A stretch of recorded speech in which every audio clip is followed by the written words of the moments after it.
22 अप्रैल 2025 का वो दिन जम्मू कश्मीर के पहलगाम की बैसरन घाटी एक ऐसे भयानक आतंकी हमले की गवाह बनी जिसने पूरे देश को झकझोर कर रख दिया। चारों तरफ से घने देवदार के जंगलों से घिरे इस इलाके को मिनी स्विट्जरलैंड कहा जाता है। उस दिन भी कई पर्यटक कश्मीर की इन सुंदर वादियों में अपनों के साथ सुकून के पल बिताने आए थे। कोई परिवार के साथ था तो कोई शादी के बाद घूमने आया था। चारों तरफ बस खूबसूरती और खुशहाली का माहौल था। किसी को जरा सा भी अंदाजा नहीं था कि अगले ही पल यहाँ की हंसी और गूंज दिल दहला देने वाली चीखों में बदलने वाली है। तभी घने जंगलों से निकलकर 4-5 संदिग्ध लोग वहाँ पहुँचे। उनमें से कुछ ने सेना जैसी दिखने वाले कपड़े पहन रखे थे ताकि उनको कोई पहचान न सके, लेकिन वे आतंकी थे। उनके हाथों में M4 कार्बाइन और AK-47 जैसी बेहद खतरनाक राइफल थी। उनमें से एक आतंकी शुभम नाम के एक पर्यटक के पास पहुंचा। उसने शुभम पर बंदूक तान दी और चिल्ला के कहा, बता तू हिंदू है या मुसलमान? अगर मुसलमान है तो कलमा पढ़। शुभम ने डर से कांपते हुए कहा, हिंदू। इतना सुनते ही उस बेरहम आतंकी ने शुभम के राइफल से ताबड़तोड़ गोलियां चला दी। इसके बाद आतंकी उस पूरी जगह पर फैल गए और चुन चुनकर हिंदुओं को निशाना बनाने लगे। वे लोगों से उनका धर्म पूछ रहे थे और गोलियां बरसा रहे थे। चारों तरफ गोलियों की आवाज और चीख पुकार से घाटी दहल उठी। लोग अपनी जान बचाने के लिए रोते बिलखते इधर उधर भाग रहे थे। तभी एक आतंकी सबके सामने आया और जोर से चिल्लाया, सारे हिंदू एक तरफ हो जाओ और मुसलमान एक तरफ। ये सुनते ही वहाँ मौजूद सभी लोग सन्न रह गए। डर के मारे किसी के पैर नहीं हिल रहे थे। अगले ही पल आतंकी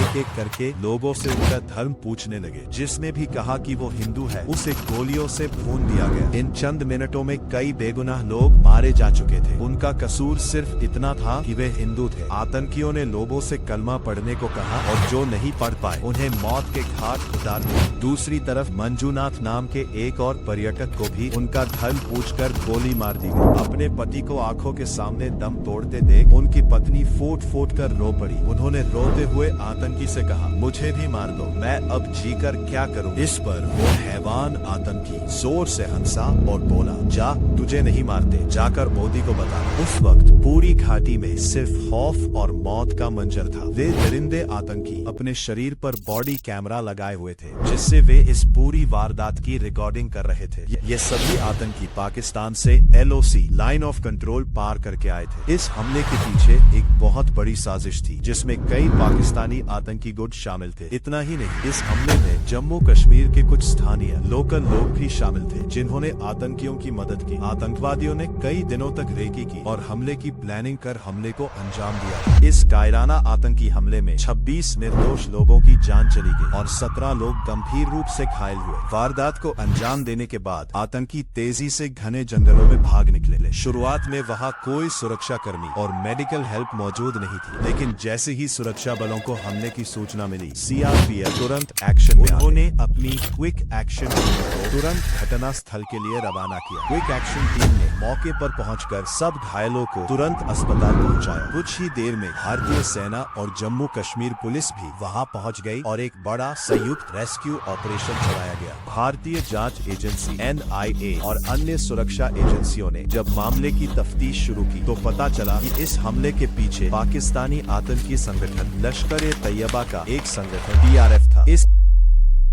नई दिल्ली में CCS cabinet committee on security की एक हाई लेवल बैठक बुलाई गई। प्रधानमंत्री नरेंद्र मोदी, गृह मंत्री अमित शाह, राष्ट्रीय सुरक्षा सलाहकार NSA अजीत डोभाल और तीनों सेनाओं के प्रमुखों ने सुरक्षा स्थिति का जायजा लिया और जवाबी कार्रवाई की रणनीति तैयार की। इस बैठक में पाकिस्तान के खिलाफ ऐसे सख्त और ऐतिहासिक फैसले लिए गए जो इससे पहले कभी नहीं लिए गए थे। वाटर स्ट्राइक, भारत ने 1960 की इंडस वाटर ट्रीटी सिंधु जल समझौता को सस्पेंड करने का बड़ा कदम उठाया। भारत सरकार ने अटारी चेक पोस्ट को पूरी तरह बंद करने का फैसला लिया। सख्त पाबंदियां, पाकिस्तानियों के वीजा रद्द कर दिए गए। साथ ही पाकिस्तानी सेलिब्रिटीज, क्रिकेटर्स, वहां के मीडिया हाउसों और पाकिस्तान सरकार के ऑफिशियल सोशल मीडिया अकाउंट्स को भारत में पूरी तरह से बैन कर दिया गया। पहलगाम में मासूमों का खून बहाकर आतंकवादी सोच रहे थे कि वो बच निकलेंगे, लेकिन उन्हें नहीं पता था कि दिल्ली के बंद कमरों में उनकी मौत का फरमान लिखा जा चुका। भारतीय सेना ने एक ऐसी एयर स्ट्राइक की प्लानिंग शुरू की जिसकी भनक पाकिस्तान को कानो कान नहीं थी। मिशन बेहद सीक्रेट था। भारत की खुफिया एजेंसी RNWR दिन रात पाकिस्तान और POK में मौजूद आतंकी ठिकानों की लाइव लोकेशन ट्रैक करने में जुट गई। पल पल की जानकारी सीधे दिल्ली भेजी जा रही थी। जल्द ही प्लानिंग टीम के सामने 9 हाई वैल्यू टारगेट्स की लिस्ट तैयार थी। राष्ट्रीय सुरक्षा सलाहकार NSA अजीत डोभाल ने इस पूरे ऑपरेशन का ब्लूप्रिंट तैयार किया और प्रधानमंत्री नरेंद्र मोदी से मुलाकात की। पीएम मोदी ने भी बिना एक सेकंड गंवाए देश के दुश्मनों के इन 9 ठिकानों को नेस्तनाबूद करने की हरी झंडी दे दी। इस घातक मिशन को अंजाम देने के लिए भारतीय वायुसेना की एक स्पेशल स्क्वाड्रन तैयार की गई। इसमें शामिल थे स्टैश के सबसे खतरनाक शिकारी राफेल, मिराज 2000 और सुखोई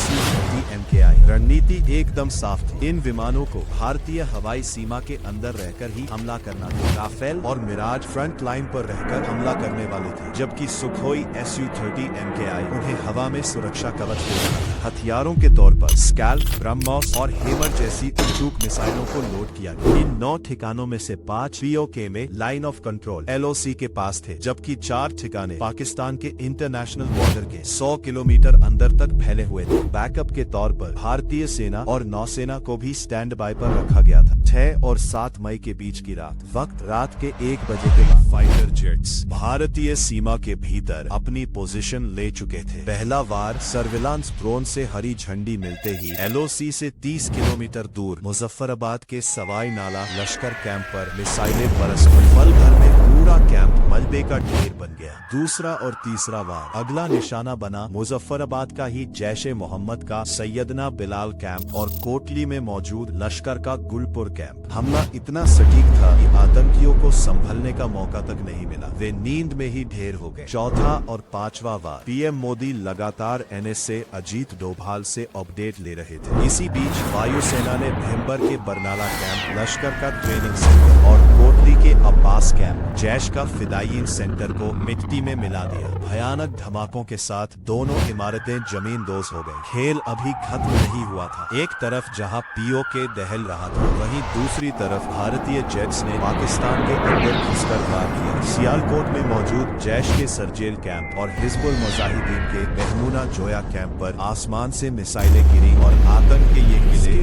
बॉर्डर से 25 किलोमीटर दूर मुरीदके में लश्कर के मरकज तैयब कैंप पर ऐसा प्रहार हुआ कि वहां की जमीन कांप उठी। अब बारी थी 9वें और सबसे बड़े टारगेट की। पाकिस्तान के बहावलपुर में मौजूद जैश-ए मोहम्मद का हेडक्वार्टर मरकज सुभान अल्लाह। ये वही जगह थी जहां आतंकी मसूद अजहर ने इस खूनी संगठन की नींव रखी थी। इस हेडक्वार्टर को तबाह करने के लिए भारत ने अपनी सबसे घातक ब्रह्मोस मिसाइल को रिलीज की। कुछ ही मिनटों में जैश का ये मुख्य किला ताश के पत्तों की तरह ढह गया और मसूद अजहर के कई करीबी रिश्तेदार और बड़े आतंकी मारे गए। ऑपरेशन सिंदूर ने महज 25 मिनट के अंदर आतंक के 9 सबसे बड़े अड्डों का नामो निशान मिटा दिया। इसके बाद भारत सरकार ने एक ऐतिहासिक प्रेस कॉन्फ्रेंस की। मंच पर मौजूद थे foreign secretary Vikram Misri, air force की विंग कमांडर व्योमिका सिंह और आर्मी के कर्नल सोफिया कुरैशी। कर्नल सोफिया और विंग कमांडर व्योमिका ने लाइव फुटेज दिखाते हुए दुनिया को बताया कि भारत ने अपने निर्दोष नागरिकों की मौत का बदला ले लिया है। भारत ने साफ किया कि ये हमला सिर्फ और सिर्फ आतंकियों पर था।